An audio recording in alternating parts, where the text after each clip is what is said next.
maknanya sama. Berarti Umi mengisi dengan kristologi para mu'alafah ini ya.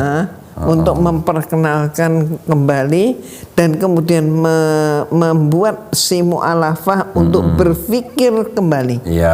Apakah sudah benar? Oh ternyata benar banget. Dan ini agama yang hak. Betul. Jadi mereka masuklah dalam kehidupan Islam dan disitulah Umi mengingatkan. Ini kali saya sekarang sedang berada di sebuah tempat yang sejuk, yang asri ya, bersama dengan guru kita Umi Irena Handono. Assalamualaikum Umi. Waalaikumsalam warahmatullahi wabarakatuh. Sehat-sehat ya Umi ya?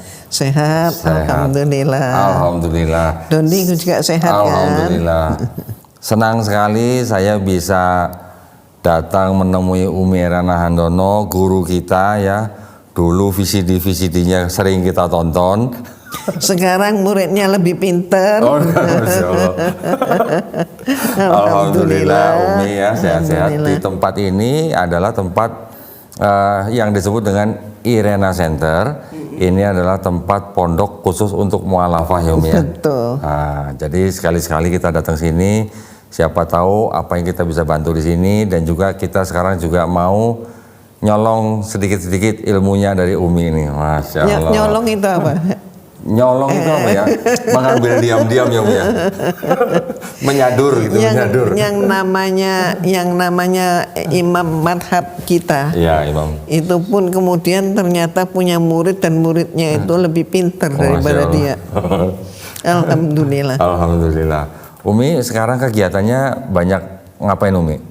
Nah, kalau Umi memakai bahasa Umi, Umi itu kira-kira tahun 2010 gitu ya, mulai tergerak untuk kembali ke alam. Kembali ke alam. Istilah Umi, kembali ke alam. Dan kemudian dengan peristiwa COVID, tahun berapa itu COVID? 2020 sampai 2022. Nah, 2020 itu kan ramai sekali ya. Jadi rumah sakit sampai penuh. Betul.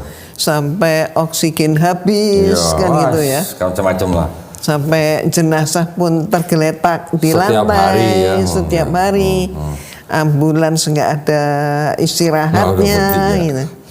Nah saat itulah kemudian Umi menggagas untuk masuk ke pondok ini.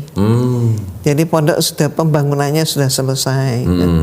Masuk ke pondok ini dan mencoba memulai menghidupkan. Jadi apa namanya? Jadi apa? Test drive gitu ya. Sudah berapa lulusan pondok mu'alafah ini Umi? Kalau jumlahnya Umi nggak mau ngomong.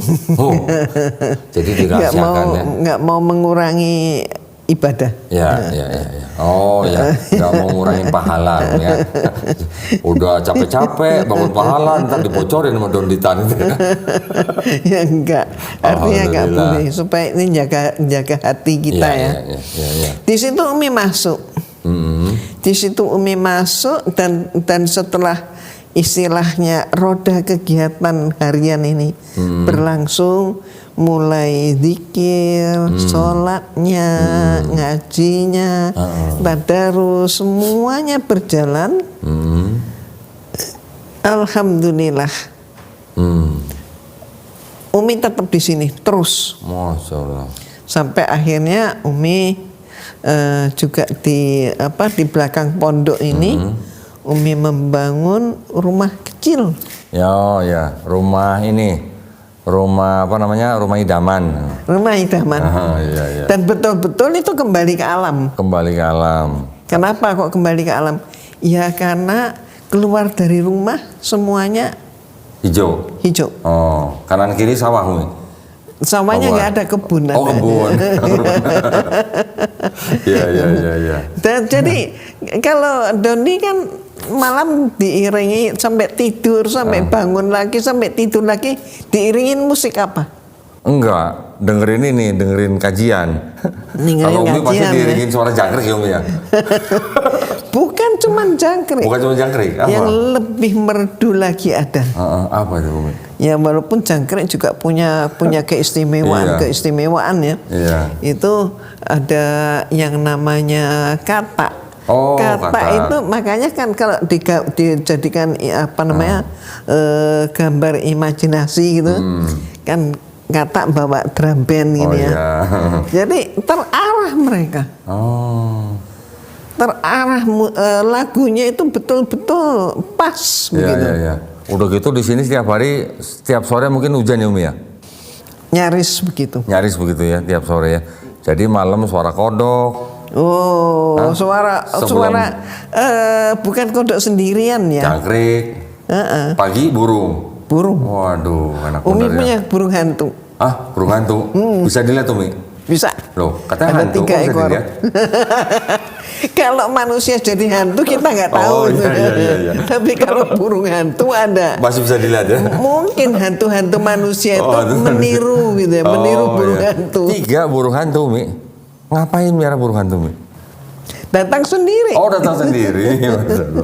Kirain beli di pasar. Nggak ada. Jadi sekarang di situ terus burungnya? Iya. Alah. Makan tidur minum di sini. Gitu. Waduh, Masya Allah. Keren ya. Jadi sekarang banget. Kalau yang mualafah yang belajar di sini, itu juga Umi ajari kristologi. Iya dong, karena mereka kan dulunya Kristen. Ya. Jadi mereka harus benar-benar mengetahui dengan kepastian, mengetahui bahwa mereka sudah pindah, dan kemudian menjadi suatu kepastian bahwa pilihan mereka itu tidak benar. Salah. Ya, udah benar ya. Udah benar. Ya. Itu kita harus ungkapkan.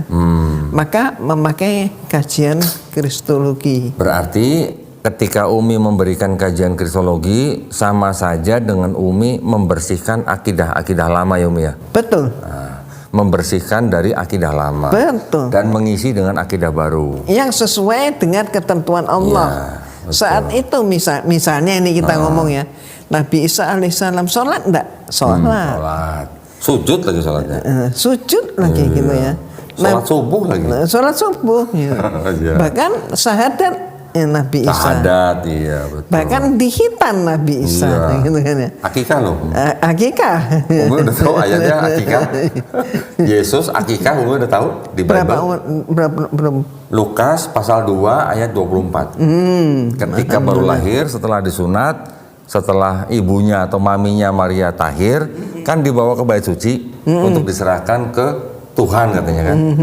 Dan juga mempersembahkan sepasang burung tekukur. Berarti kan akikah Umi. Iya, betul. Udah gitu baptis juga. Kita umat Islam juga baptis. Baptisnya umat Islam seperti mandi besar atau mandi junub, maknanya sama dengan mikvahnya orang Yahudi Umi. Menyucikan diri. Cuman kalau orang Yahudi zaman dulu kan mereka ke Sungai Nil. Maksudnya mencelupkan dirinya ke dalam air. Kalau di Arab Saudi kan air susah Umi. Jadi cukup dengan mandi besar gitu. Tapi maknanya sama. Berarti Umi mengisi dengan kristologi para mualafah ini ya. Untuk memperkenalkan kembali dan kemudian membuat si mualafah untuk berpikir kembali. Apakah sudah benar? Ternyata benar banget. Dan ini agama yang hak. Betul. Jadi mereka masuklah dalam kehidupan Islam dan disitulah Umi mengingatkan. Ini namanya hidayah. Jadi hidayah itu lebih mahal daripada apapun. Iya, betul. Daripada gunung emas, gunung berlian, ya lebih tinggi nilai hidayah. Nggak ada yang bisa menandingi ini. Dan ini sudah kita terima. Maka jangan sampai hidayah ini terabaikan. Jangan sampai lepas gitu ya. Jangan sampai lepas. Karena kan gini Umi ya, kebanyakan ketika mereka masih berada di agama lamanya, yaitu dalam hal ini misalnya Kristen, mereka kan selama jadi Kristen diajarkan untuk mencintai Yesus ya Umi ya? Iya. Betul kan? Tapi ketika mereka masuk ke dalam Islam dan mereka tahu apa yang mereka lakukan itu sama dengan yang Yesus lakukan di dalam Bible mereka, itu kan lebih gimana jadi? Lebih pas. Lebih pas daripada ketika dulu mereka di gereja mengaku cinta Yesus tapi tidak melakukan apa yang Yesus lakukan di Bible. Ya. Betul, ya. Nah, makanya terutama ya bagi orang yang juga pernah membaca, apalagi pernah belajar tentang Bible, maka ketika masuk dalam kajian yang kita laksanakan, kajian Kristologi yang Islami, ya, mereka menemukan pembuktian-pembuktian itu.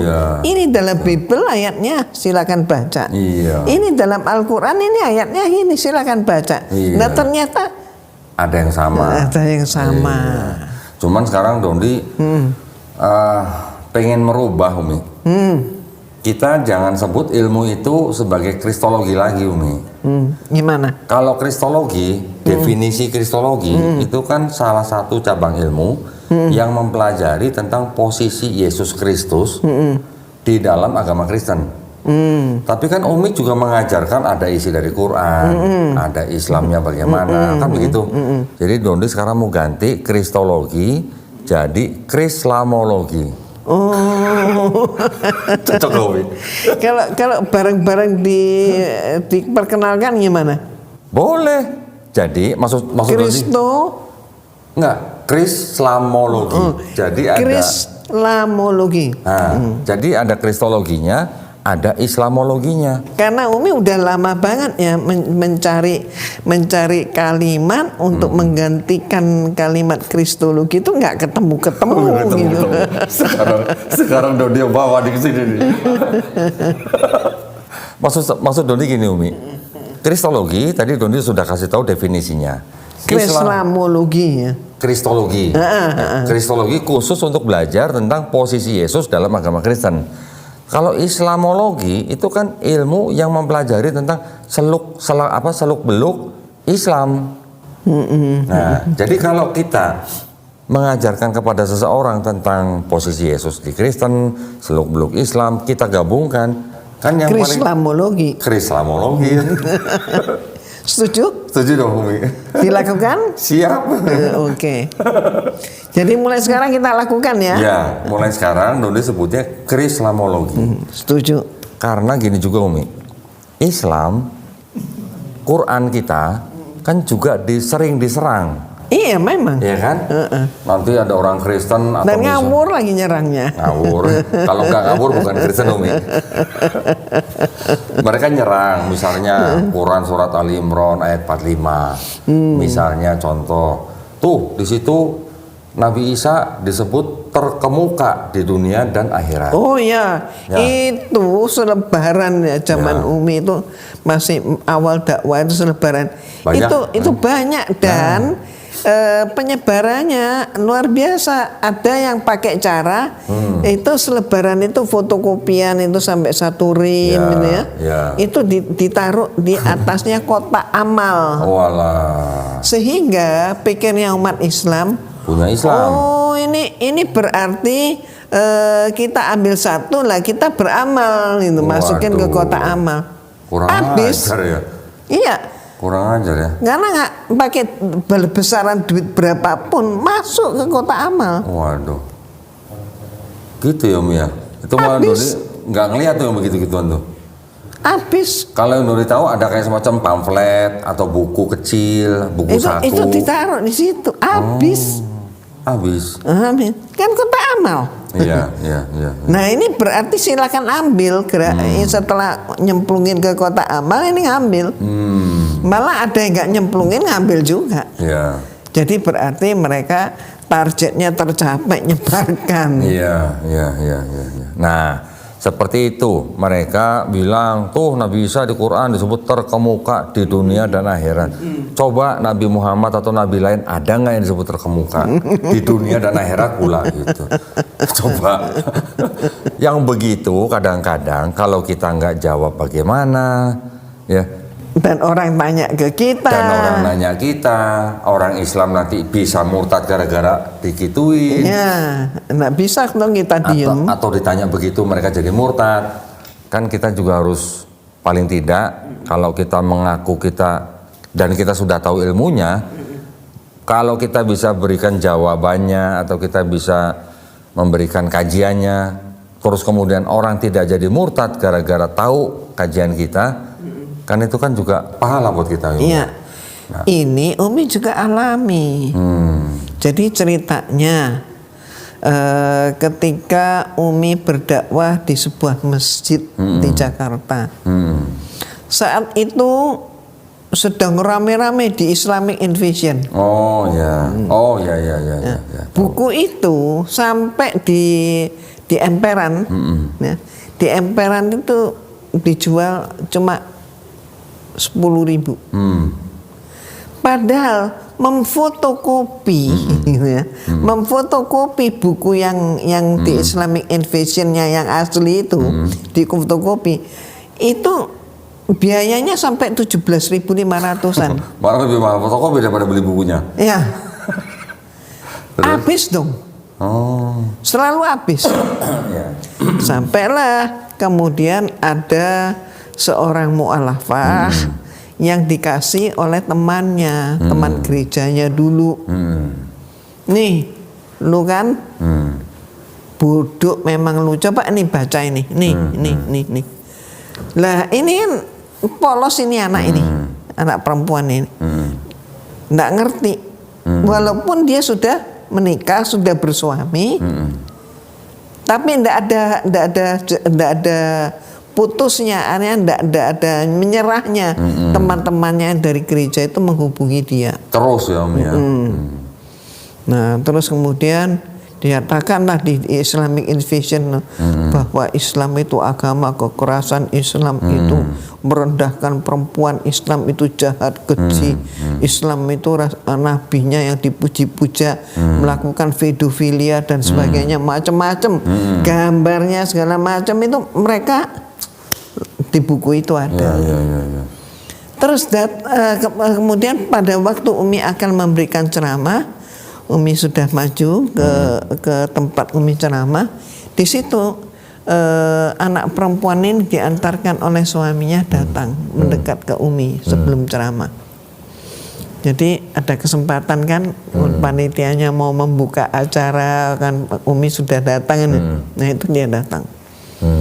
Terus kemudian ya suaminya mengatakan, istri saya mu'alaf nih. Wah, alhamdulillah kan otomatis seneng kan Umi. Tapi Umi sekarang dia ini bimbang, bahkan bisa jadi murtad lagi. Jangan, lu kenapa? Nah, kenapa itu ternyata Umi dijawab, ini gara-gara buku ini. Di Islamic Invasion. Terus Umi jelaskan, ini bahwa ini fitnah. Umi jelaskan. Coba mana dari buku ini yang paling mengganggu pikiran Anda? Enggak, saya udah nggak berani lagi pegang buku ini. Saya terlalu takut. Oke, kalau Anda begitu mengganggu Anda, iya sangat terganggu saya. Ini yang menyebabkan sampai saya goyah. Oke, kalau gitu serahkan ke saya. Insya Allah Umi akan jawab ini. Muncullah buku Umi yang namanya Islam Dihujat. Iya. Bukunya Umi juga yang berjudul Nabi Muhammad Bukan Pedofilia masih ada di studio saya. Sering saya pakai ketika ada orang bertanya tentang Islam, tentang tuduhan itu. Alhamdulillah. Setiap kali ada yang nanya pedofilia, Dondi pasti bukain bukunya Umi. Istilah pedofilia itu dari siapa, tahun berapa, ini contoh-contoh orang yang melakukan hal-hal yang disebut dengan pedofilia. Bahkan Umi buka juga kalau Islam dituduh seperti itu setelah menguraikannya bahwa tidak benar itu cuma fitnah. Juga kan Umi buka itu ada satu bab tersendiri. Bagaimana praktek pedofilia di kalangan bangsawan Eropa. Iya, ya itu Dondi juga sering kasih lihat. Masya Allah ya, legacy, warisan daripada Umi Irena Handono. Islam difitnah, Nabi Muhammad bukan pedofilia. Tapi warisan dalam Islam itu beda definisinya. Kalau kita ingat warisan berarti kan harta. Harta. Ya, ini kan ilmu. Nah, karena ini kan ilmu. Iya. Dan semakin ilmu pun menebar kan ya. Iya. Semakin dikasih loh ini. Aneh kan? Iya. Biasanya harta orang urus gini.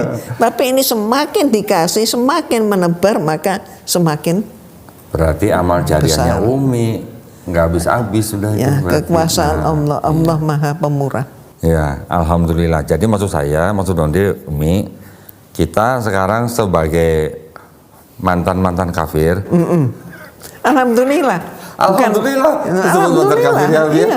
Daripada mantan muslim. Nah, naudzubillah min dzalik kalau itu. Nah, maksud Dondi, jadi dengan ilmu itulah kita gabungkan Umi, kristologinya dan islamologinya kita gabungkan. Jadi Krislamologi. Setuju. Mulai sekarang nih.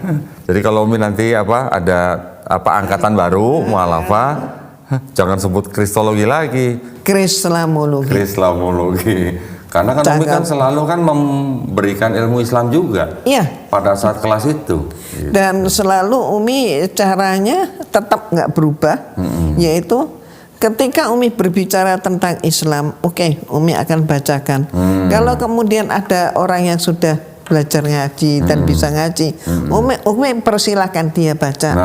Tapi ketika harus baca Bible, Umi persilahkan yang mu'alafah ini untuk membaca. Sehingga setiap kali Umi mengajar, maka selalu ada yang bereaksi. Saya baru tahu. Ternyata memang di dalam Bible tertulis begini. Anda membuktikan kan? Ini bukan kata saya. Maka Umi sebut kajian yang Umi sampaikan itu adalah kajian tiada dusta di antara kita. Iya. Memang banyak juga yang begitu Umi. Rata-rata tamu yang datang ke tempat Dondi juga begitu. Nah, ketika mereka datang, mereka sudah punya banyak pertanyaan. Tapi ternyata semua pertanyaan itu bisa dijawab di dalam Bible dia sendiri. Nah, tapi ternyata jawabannya di luar pengetahuannya dia, di luar persangkaannya dia. Iya. Pernah Umi, anak muda kerjanya di Pemprov DKI. Dia ke masjid besar. Dia tanya, dia bawa pertanyaan itu, ditemuin lah sama ustadz di masjid itu. Dijawab sama ustadz itu, tapi ustadz itu menjawab dari perspektifnya Islam. Ya. Jadi buat anak muda itu 20 pertanyaan dia tuh seperti tidak terjawab gitu. Cuman hanya dijawab tapi dari perspektif Islam. Dia kemudian ke mualaf center. Dia bertanya hal yang sama, dijawab juga sama ustadznya. Ya sama begitu juga. Ketika ke tempat Dondi cuman buka Bible, baca sendiri di dalam Bible kamu. Nih, pertanyaan kamu jawabannya di sini. Pertanyaan yang itu jawabannya di sini. Nah, semuanya terjawab di Bible. Baru lega mereka. Baru dia merasa terjawab. Alhamdulillah. Karena ada buktinya gitu ya. Nggak, buktinya ada, udah gitu dari dokumen dia sendiri. Betul, dari dokumen dia sendiri. Akhirnya setelah itu bersahadat. Alhamdulillah. Nah, itu makanya Doni bilang pentingnya krislamologinya di situ. Ketika dia sudah membuktikan di dalam kitab dia ada kebenaran, Umi, kita juga harus mengakui bahwa di dalam kitabnya orang Kristen Bible itu masih ada kebenaran. Tapi ketika kita juga bisa membuktikan kebatilannya, silakan pikir sendiri. Betul. Jadi dia sendiri yang mengoreksi. Iya. Kita yang bertanya, dia yang bereaksi dan memberikan jawaban. Iya. Nah, sekarang ini kan mengikuti perkembangan zaman ya Umi ya. Di luar sana, kalau dulu Umi alhamdulillah bisa menjawab fitnah-fitnah terhadap Islam dengan bukunya Umi Islam Dihujat, ya, menjawab buku Islamic Invasion. Di luar sana Umi sekarang banyak juga istilah Islamic Dilemma. Oh, pernah dengar? Mereka Umi? Yang buat? Iya. Pernah dengar Umi? Belum punya bukunya. Belum ada yang ngeluarin bukunya, tapi sudah banyak perbincangan di luar. Islamic Dilemma. Maksudnya gimana Umi? Maksudnya gini. Kebimbangan dalam Islam. Ya, semacam itulah. Maksudnya gini, mereka menuduh bahwa Kan mereka pegang Bible Umi ya. Nah, ini sambil pegang lah biar enak ya. Itu namanya koper ajaib. ini harganya total itu kalau 1 M ada nih. Oh, enggak lah, Umi, enggak lah. Doni pernah di masjid, salah satu masjid di Medan Umi. Ceramah bahwa ini baca, kasih lihat segala macam, orang udah baca selesai, ada profesor duduk di sebelah. Oh, Doni sudah baca semua itu? Kenapa Pak? Ya saya baca tahu. Itu 100 juta saya bayar itu katanya. Loh, makanya Umi bilang kira-kira ini buku yang dibawa segini banyaknya itu kalau 1 M itu lebih nih kiranya koper ini. Nah gini Umi, maksud Umi gini, kan orang Kristen pegang ini ya. Bible ya. Di dalam Bible ini kan ada istilah Taurat dan Injil. Ya, yang dalam mereka bikin. Ada perjanjian lama, perjanjian baru. Perjanjian baru. Tauratnya ada di dalam perjanjian lama, Injilnya ada di perjanjian baru. Iya. Mereka bilang begini Umi, di dalam Quran kan Quran membenarkan ya kitab-kitab yang diturunkan sebelumnya, yaitu Taurat dan Injil. Ya. Berarti orang Islam harus percaya inilah Taurat dan Injil yang dimaksud Quran gitu. Ya. Jadi kalau Bible ini otentik, berarti Quran kontradiktif. Kenapa? Karena Quran bilang orang Israel sudah merubah-rubah ini gitu. Karena orang Islam banyak yang bilang ini kitab sudah palsu. Betul kan? Orang Islam kan baca Quran surat Al-Baqarah ayat 79. Kalau ini dibilang palsu, berarti Quran juga salah. Kenapa? Karena Quran sudah membenarkan. Itu yang disebut dengan Islamic dilemma Umi. Luar biasa. Itu sekarang sedang sering diangkat di luar. Jadi itu juga membuat orang-orang Islam istilahnya dengar begitu, kalau dia nggak paham Qurannya goyang gitu. Nah terus gimana dong jawabnya gitu kan? Ya, kan kita harus bisa memberi jawabannya. Jawabannya dari Krislamologi. Jawabannya gimana? Quran membenarkan, memang betul Quran membenarkan kitab-kitab yang diturunkan sebelumnya, yaitu apa? Taurat, Zabur, Injil. Disebutkan di dalam Quran surat Ali Imran ayat 3, ayat 50, Quran surat Al-Maidah ayat 44, 46, 48. Disebutkan juga Quran mengatakan bahwa yang mereka terima itu sudah diubah-ubah. Disebutkan di Quran surat Al-Baqarah ayat 79. Tetapi apa yang dimaksud di dalam Quran itu kan konteks begini Umi. Contoh ketika Nabi Isa alaihissalam diceritakan di dalam Quran surat Al Imran itu mengatakan, aku diutus untuk Bani Israel, aku membenarkan kitab sebelumnya yaitu Taurat, dan aku menghalalkan apa yang sebelumnya diharamkan.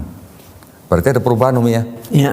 Yang di Taurat diharamkan, ketika Nabi Isa alaihissalam membawa Injil, ada yang dihalalkan. Di Bible ternyata juga ada hal serupa Umi. Kan Yesus di Matius 5:17, jangan kamu menyangka aku datang untuk membatalkan Taurat. Aku datang bukan untuk membatalkan, tapi untuk menggenapi. Ada ayat lagi. Ketika Yesus ditanya soal perceraian. Pada zaman Musa, orang bisa menceraikan istrinya dan memberi surat. Kemudian Yesus bilang, itu karena ketegaran hatimu. Sekarang kalau kamu menceraikan istrimu kecuali karena zina dan dia kawin dengan perempuan lain, berarti dia sudah berzina. Berarti ada perubahan juga nih hukum pernikahan dan perceraian itu dari yang Taurat ke sama Yesus. Injil. Ada perubahan juga. Belum lagi nanti Yesus yang bilang di Markus 7:19, ketika Yesus lagi makan bersama murid-muridnya, nggak cuci tangan, ditegur sama ahli Taurat. Terus di situ ada kalimat begini Umi, yang membuat orang najis itu bukan yang masuk ke dalam perut dan keluar di jamban, tapi yang keluar dari mulut orang. Ya. Ada kalimatnya, dengan demikian ia menyatakan semua makanan halal. Gitu. Ya, ini di Bible ya Umi ya. Sama orang Kristen dipakai, itulah dalil bahwa babi sekarang boleh dimakan. Ya nggak nyambung sama sekali. Lagi ngomongin makan nggak cuci tangan, dipakai sama Kristen itu makanya boleh makan babi karena ada kalimat dengan demikian ia menyatakan semua makanan halal. Markus 7:19. Ya nggak nyambung lah. Tapi Umi, makanya kalau kita belajar Krislamologi, kita bisa ngelihat di dalam terjemahan mereka yang lama kalimatnya beda Umi. Iya. Babi jadi babi ya. Babi hutan. Babi hutan. Umi udah tahu yang sekarang babi jadi najis bukan haram? Oh ya? Iya. Mulai tahun berapa? 2023. Oh. Yang tadinya haram, babi haram, berubah jadi babi hutan. Sekarang balik ke babi, tapi najis bukan haram. 2023. LAI TB2 namanya. Nah, di sini Umi ada satu Bible Keluaran tahun 58. Ini juga LAI, ini juga LAI. Tapi kalimatnya bisa beda begini. Kalau yang di 58 tulisannya itu dengan tanda tanya. Dengan demikianlah membersihkan segala makanan itu, tanda tanya. Tapi kalau yang terjemahan terakhir, dengan demikian ia menyatakan semua makanan halal. Wens. Beda. Jadi gak, masih tanda tanya, masih dipertanyakan.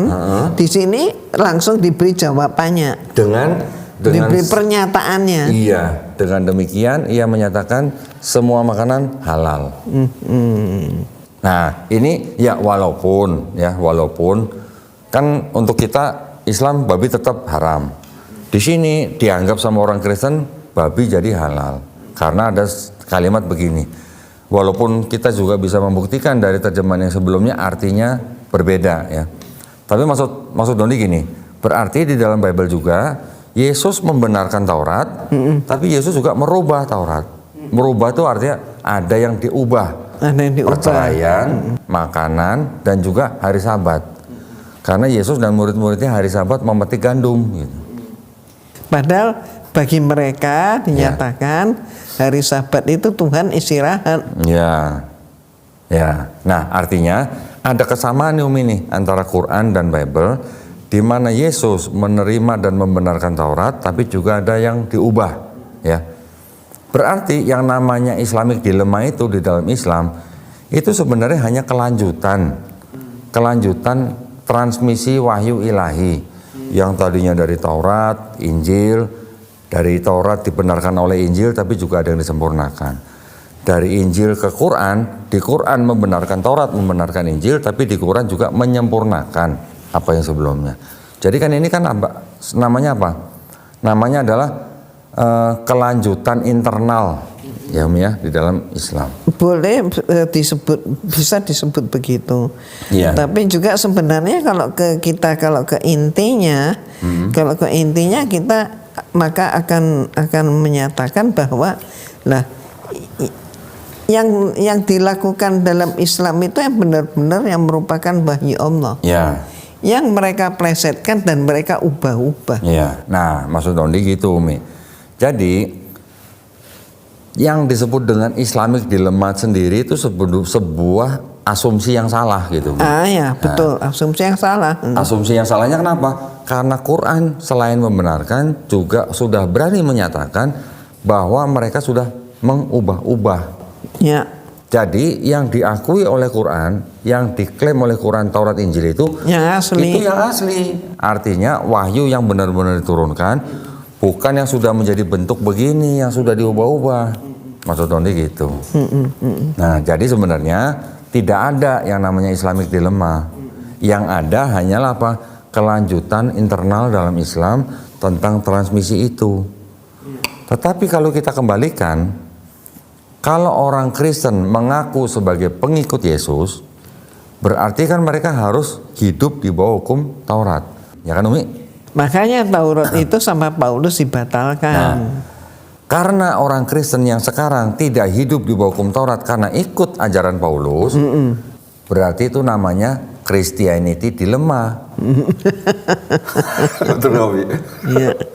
Kalau mau bilang ikut Yesus harus hidup di bawah hukum Taurat. Kalau sekarang mereka tidak hidup di hukum Taurat, berarti mereka pengikut Paulus. Tinggal pilih yang mana kan gitu. Ya, dilema. Itu dilema pertama, Umi. Iya kan? Yang kedua, di dalam kitab mereka, ini kan hasilnya ini kan adalah pilihan daripada bapak-bapak gereja. Kanonisasi. Ya. Selesainya tahun 397 Masehi. Hampir 400 tahun semenjak Yesus tidak ada. Iya. Artinya wahyu ilahi dipilih oleh pilihan bapak-bapak gereja. Bagaimana? Terus di dalamnya ada ayat-ayat yang tidak asli, ayat sisipan, ayat tambahan, ayat pinjaman, pinjam tapi nggak dibalik-balikin gitu, Mi. Jadi itu diakui sendiri oleh sarjana-sarjana Kristen. Berarti itu jadi Christianity dilemma juga dong. Nah, kalau mereka bilang ini kitab mereka terjaga, bagaimana bisa terjaga kalau ada ayat-ayat yang tidak asli? Lama-lama Umi khawatir aja, tapi sebenarnya tidak perlu dikhawatirkan. Apa yang Umi ingin katakan, ini mereka kan kebakaran jenggot kan, bahwa babi itu ternyata haram, maka kemudian diubah menjadi babi hutan, kan ya, haram. Terus kemudian karena banyak kita ngomong, kan, akhirnya dibalikin, babi hutan itu dibalikinnya jadi gini, Umi. Yang tadinya babi haram, tahun 74 dirubah jadi babi hutan yang haram. Babi hutan gitu. Babi hutan, kalau babi ternak mungkin enggak apa-apa, babi kota, babi ternak enggak apa-apa. Ya, setelah babi hutan haram, tahun 2023 diubah lagi jadi babi aja, tapi bukan haram, tapi najis. Nah, babi najis. Jadi mereka nggak tahu bedanya haram dan najis gitu, Umi. Jadi bagi mereka Tuhan itu bukan sesuatu, bukan sosok gitu ya. Mereka bilang sosok ya. Bukan sosok yang suci, yang enggak bisa salah. Tuhan pun bisa salah. Makanya kata mereka Tuhan pun perlu istirahat. Capean mikirnya. Capean mikir. Ya ini kan lucu gitu loh. Masa Tuhan aja salah? Lah kalau Tuhan aja salah gimana manusia? Maka salah itu nggak apa-apa. Paulus bilang. Maka semakin bertambah-tambah kejahatan itu ya, maka berkah itu semakin melimpah.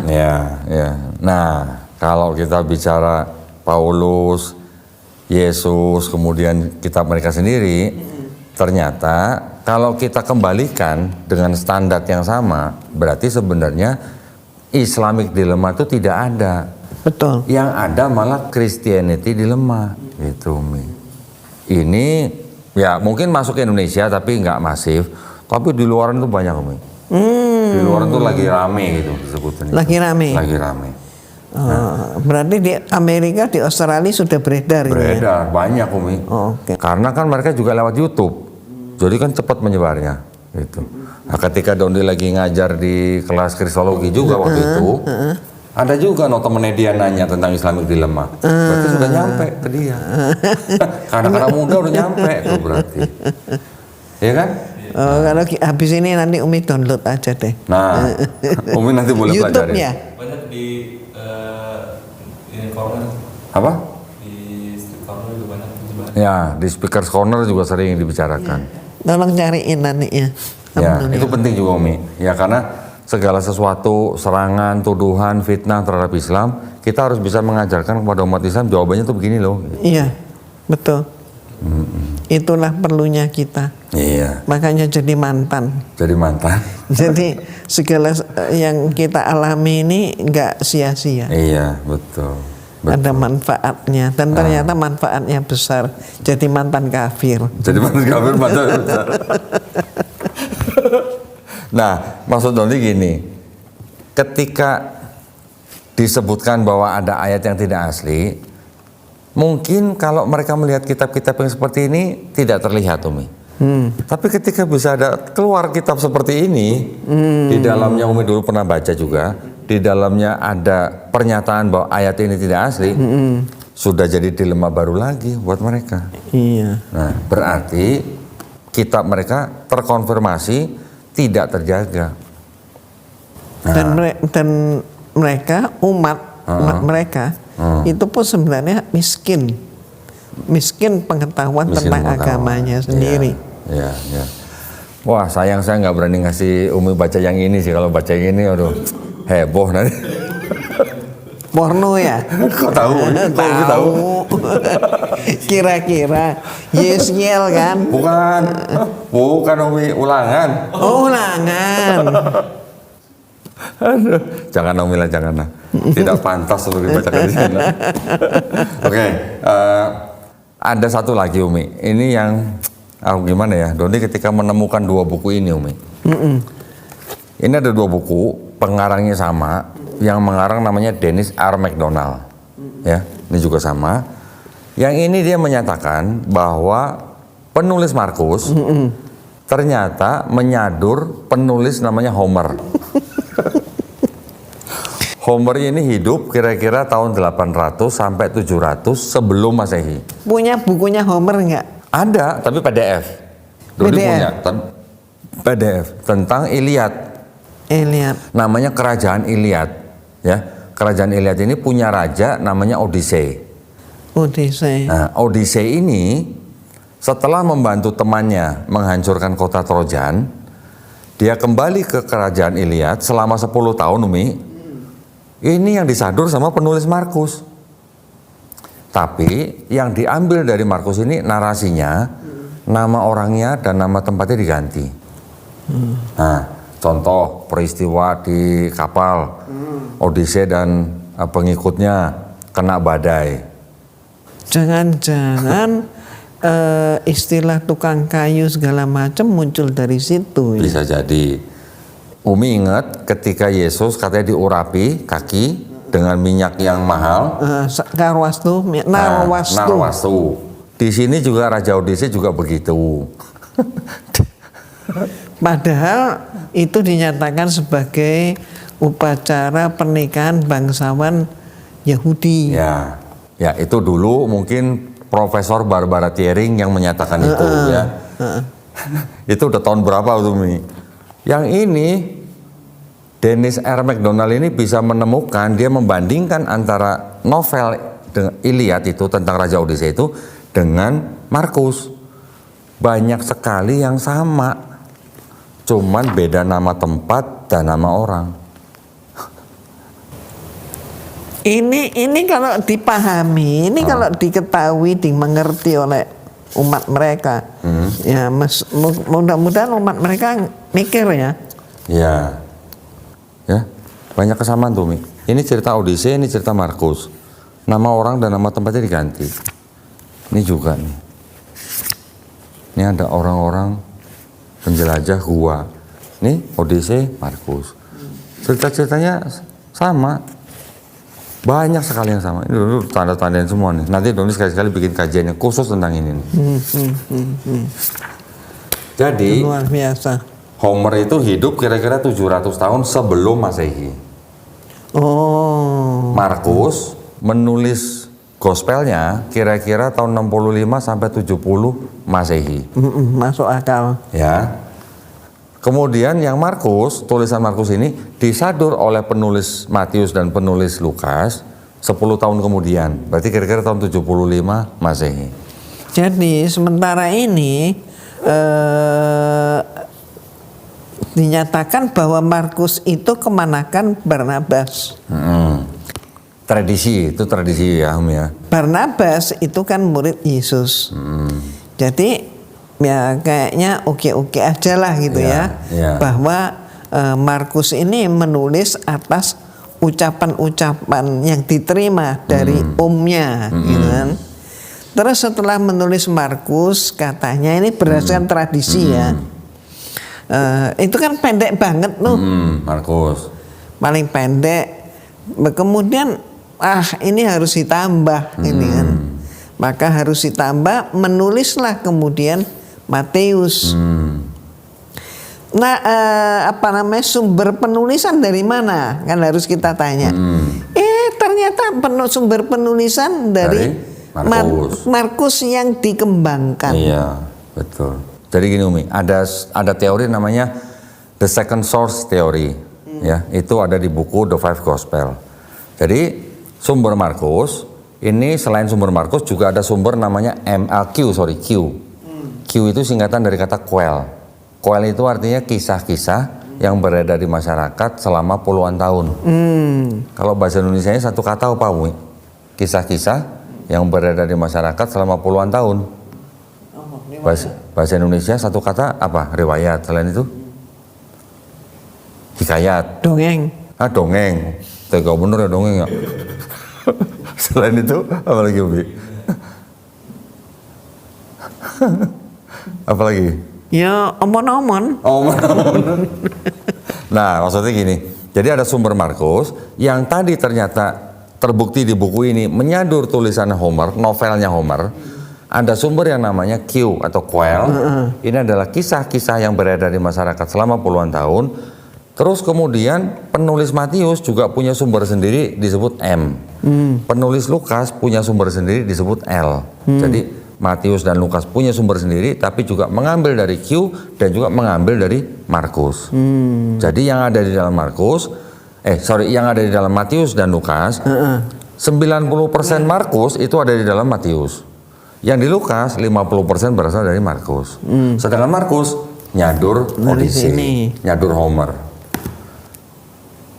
Sedangkan Yohanes oleh penulis yang sama juga dibuktikan penulis Yohanes menyadur penulis namanya Euripides. Euripides menulis novel tentang Dionysus, anaknya dewa Zeus. Gimana Umi? Ya, parah. Hah? Berarti ini novel yang dijadikan kitab suci gitu Umi? Padahal Dionysius itu juga nama paus. Ya kita tahu lah ya. Di Yunani punya sistem kepercayaan Helenisme. Ada dewa Zeus, punya anak Dionysus, Hercules, Perseus, Helen, siapa lagi lah, sebut aja Hermes lah gitu.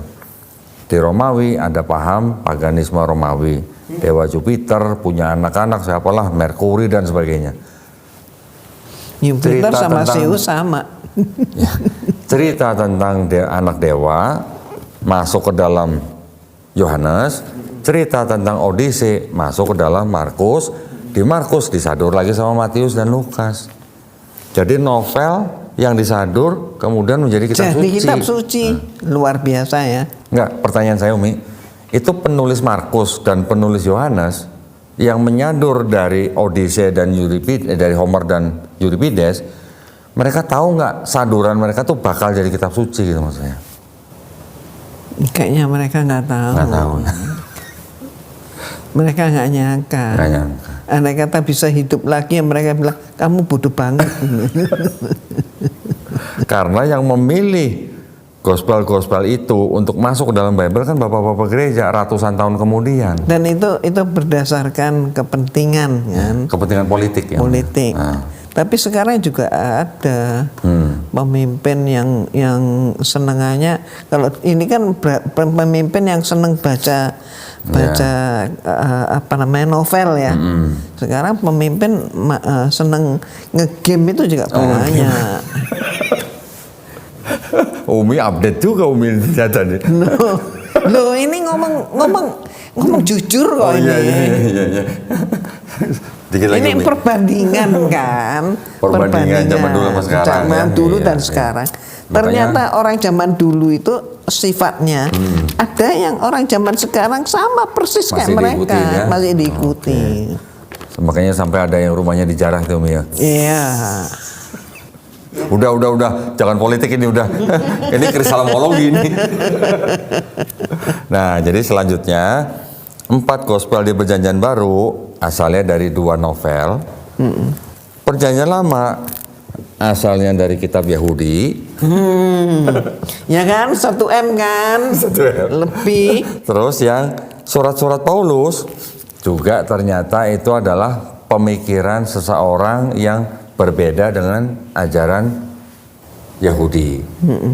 Kalau di Yahudi mereka membenarkan dan menjalankan Taurat, Paulus bilang Yesus yang mati di atas kayu salib itu sudah membatalkan Taurat.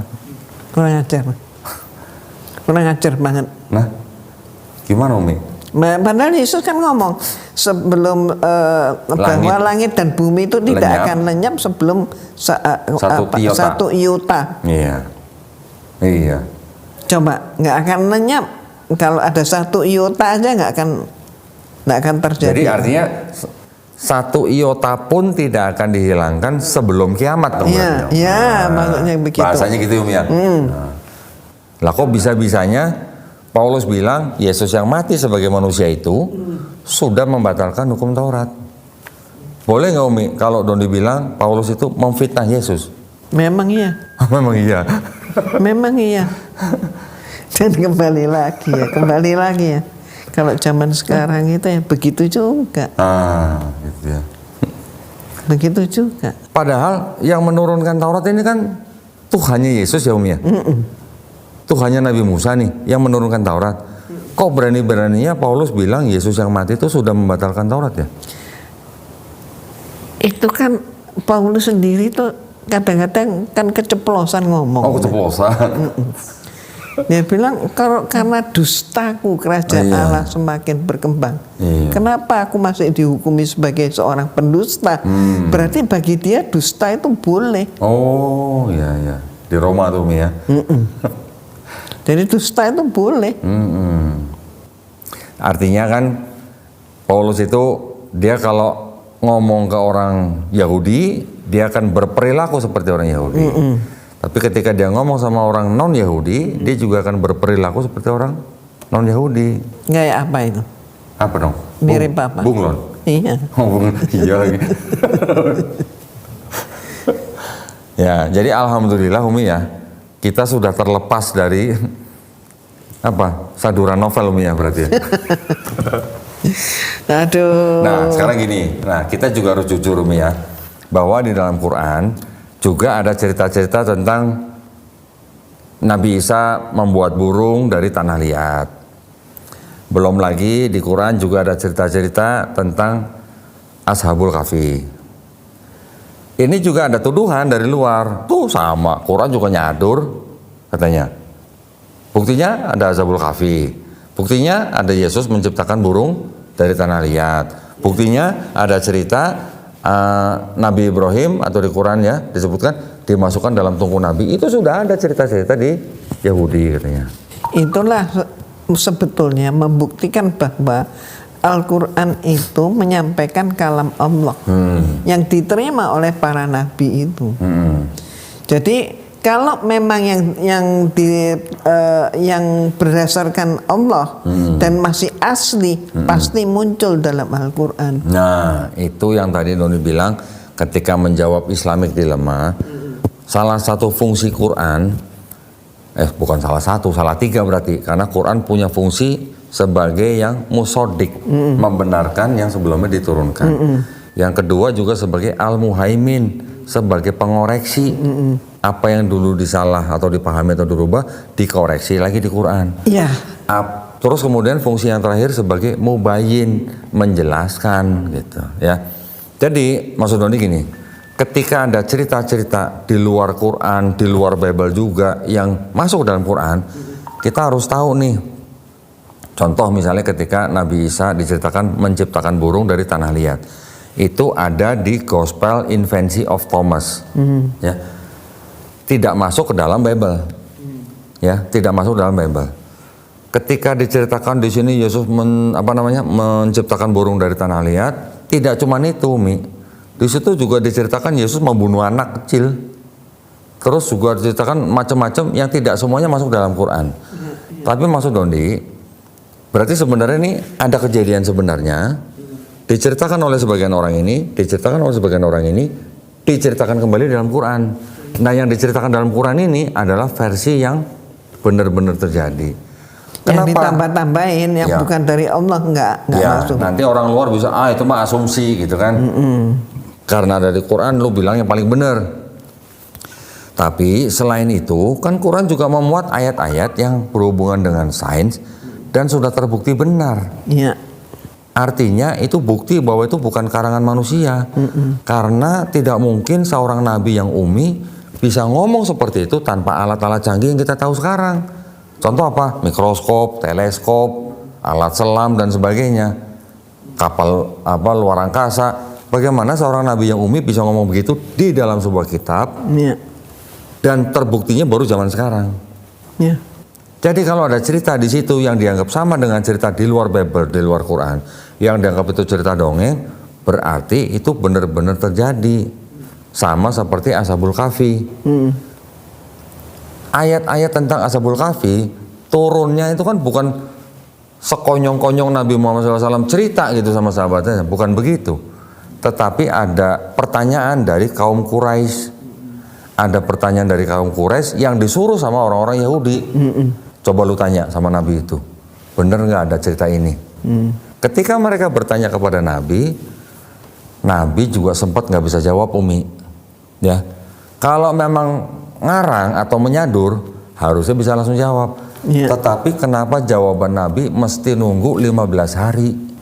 Untuk menunggu datangnya wahyu Allah. Iya, untuk menjawab pertanyaan itu. Nah, Nabi sempat sedih, Umi ya. Nabi sempat sedih karena apa? Karena mereka bertanya itu untuk membuktikan kenabian Nabi Muhammad SAW. Jadi Nabi sempat sedih, baru 15 hari setelah itu baru diturunkan ayat-ayat Ashabul Kahfi. Ya, tapi kan namanya firman Allah, yaitu berarti itu sudah membuktikan bahwa itu benar pernah terjadi gitu. Jawabannya ya begitu, take it or leave it gitu. Karena di dalam Quran ada ayat-ayat 1000 ayat yang berhubungan dengan sains, ternyata terbukti baru sekarang. Itu sudah bukti yang nyata, tidak bisa dibantah. Itu bukan karangan seorang manusia yang umi 1500 tahun yang lalu gitu. Dan tentang pengetahuan sains itu kalau di dalam Bible boleh dibilang ayat-ayat tentang sains dalam Bible itu tidak ada. Ada, Umi, sebenarnya ada.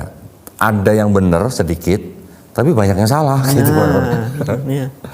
Di kitabnya Perjanjian Lama ada ayat-ayat yang tentang sains. Ada yang benar tapi juga banyak yang salah. Ya mungkin nanti kita bisa bahas lain kali, Umi. Contohlah tentang cerita banjir bah zaman Nabi Nuh. Terus kemudian tentang hewan, tentang bintang-bintang atau planet-planet, macam-macam. Ada yang sesuai dengan sains, tapi banyak yang salah. Jadi artinya mereka ini sangat-sangat minim tentang ilmu pengetahuan. Artinya gini, Umi, artinya apa yang tertulis di sini sebagian masih ada yang berasal dari Tuhan Yang Maha Esa. Tapi karena sudah banyak yang dirubah dan juga sudah banyak karangan manusia juga, jadinya bercampur. Antara kebenaran dan kebatilannya bercampur gitu. Kita tetap harus menghormati ya kitab mereka. Cuman kalau baca gini kan jadi rasanya gimana gitu ya. Maksud saya kita tetap harus menghormati kitab mereka. Tetapi kita tetap harus beriman kepada apa yang diturunkan Allah gitu. Yaitu apa? Intinya di situ. Iya, yaitu Quran, gitu aja udah.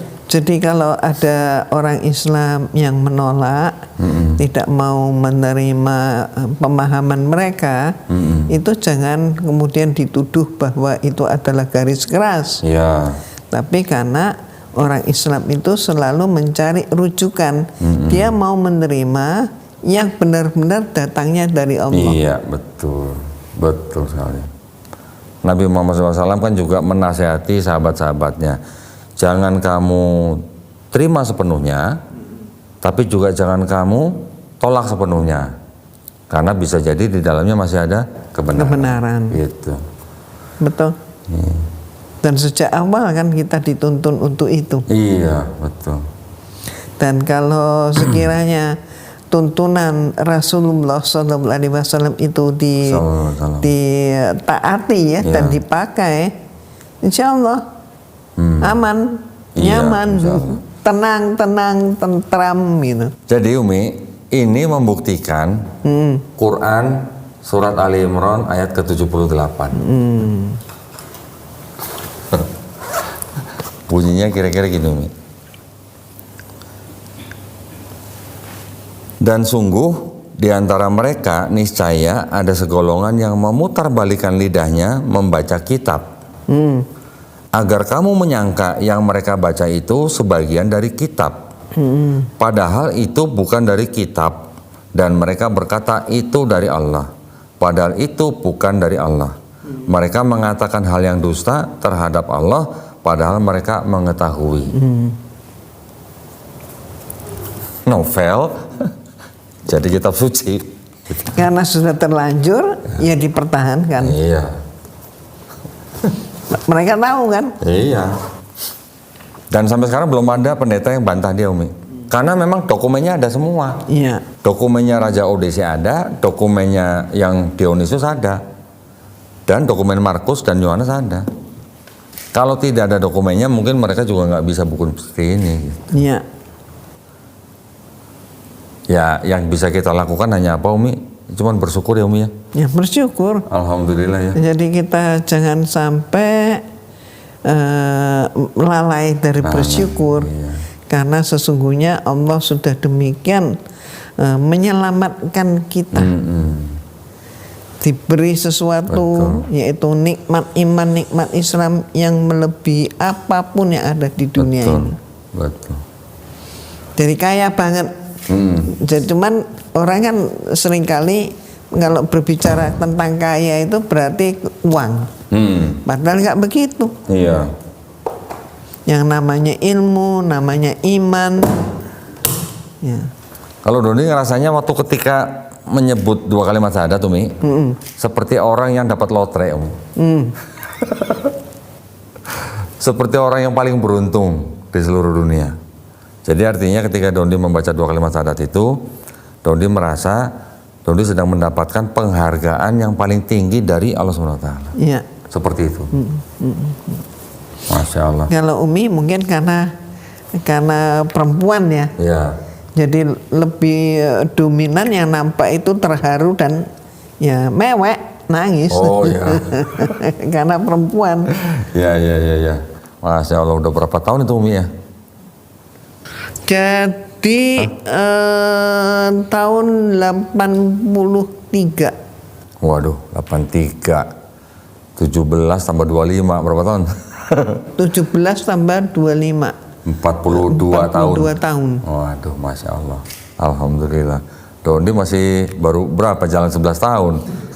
Alhamdulillah, ya kan? 11 tahun udah hebat. Alhamdulillah, biasa Alhamdulillah. aja. Alhamdulillah. Baik Umi, mungkin Dondi sekarang mau Umi supaya kasih pesan. Nah, kasih nasihat. Ini waktunya nih dari Umi nih. Alhamdulillah. Silakan Umi. Umi selalu mengatakan kalau dalam dalam perbincangan pesan hidup, jadikan hidup ini sebagai rangkaian ibadah. Latihan ibadah. Rangkaian ibadah. Kenapa? Karena kita tahu bahwa dalam Islam melakukan ibadah itu merupakan kegiatan hidup kita. Insya Allah demikian. Tidak hanya saat kita sholat saja. Kita tersenyum, kita berbicara, kita makan dan seluruh yang lain hendaknya semata-mata karena Allah. Niatnya karena Allah. Jadi tidak membuat suatu kebohongan, tidak membuat suatu yang dilarang oleh Allah. Hendaknya kita melaksanakan hal itu.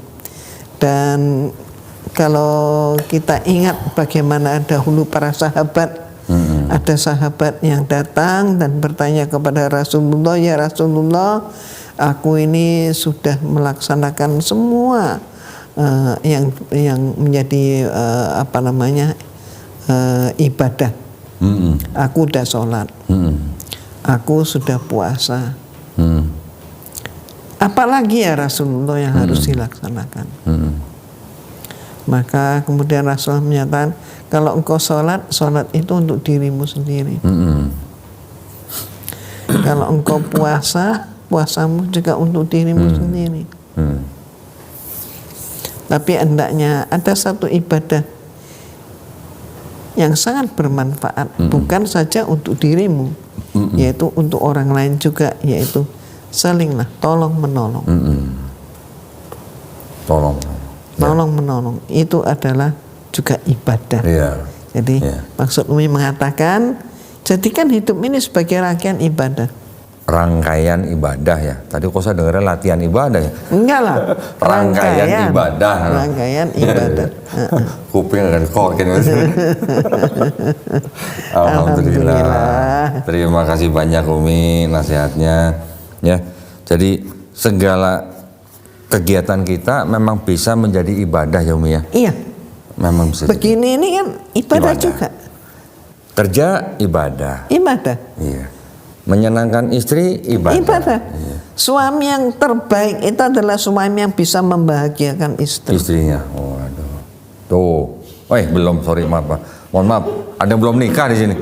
Ada yang belum nikah di sini. Ada yang belum nikah. Iya, jadi. Ya supaya siap-siap nanti kalau nikah ingat gitu ya. Iya. Ya. Yang itu dua udah nikah belum tuh dua itu? Dua udah nikah belum? Udah. Ini udah, yang ini belum. Oh, ini belum. Terima kasih banyak Umi nasihatnya. Sama-sama. Ini juga ada apa nih? Parfum. Parfum merek. Ini mereknya apa sih? Rex. Bawanda, mereknya Bawanda. Tapi tulisannya BAU ya. Bau Anda. Bau Anda. Berarti bau kamu gitu ya berarti. Ini bisa dibeli di mana? Shopee ya. Ini macam-macam, ada yang Akandra, ada yang Rexya, ada yang apa nih? Padma ya. Padma. Ini jadi tadi saya udah cobain baunya. Masya Allah ya. Boleh dicari di Shopee ya. Silahkan. Ini hasil karya dari siapa nih Umi ini? Raihan. Ini adalah timnya dari Umi Irena Handono. Cucu Umi sendiri. Nah ya. Jadi ini boleh dicari di Shopee. Mudah-mudahan suka dengan baunya. Bau Anda sendiri maksudnya gitu. Karena bau Anda kenapa? Karena sudah disemprot ini kan enak. Kalau belum disemprot jadi belum jadi bau Anda ya. Belum.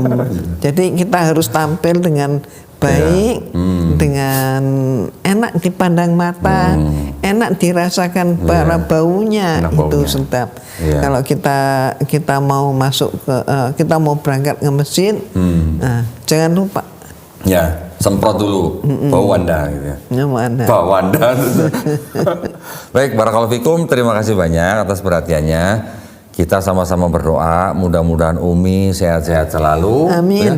Terima kasih doanya. Ya, mudah-mudahan kita semuanya juga dilindungi dan dirahmati Allah Subhanahu wa taala. Juga mudah-mudahan kita semua dijadikan golongan manusia yang mengikuti apa yang sudah diturunkan Allah Subhanahu wa taala melalui Rasulnya, dan insya Allah kita juga dijadikan golongan manusia yang menjadi saksi keesaan Allah Subhanahu wa taala. Amin. Ya. Terima kasih banyak atas perhatiannya. Buat para pemirsa juga yang ingin membantu perjuangan dakwah kami, dipersilakan untuk mengirimkan ke Bank Muamalat dengan nomor rekening 3030 300 300 atas nama Yayasan Garda Mualaf Indonesia. Konfirmasi bisa ke Cik Melisa, nomor handphone 0896 30 300 300. Barakallahu fikum, semoga partisipasi para pemirsa diterima di sisi Allah Subhanahu wa taala sebagai amal jariah ya. Amin ya rabbal alamin. Baik, kalau gitu kita pamit undur diri. Insya Allah nanti kita bisa ketemu lagi, berbincang-bincang lagi dengan Umi Irena.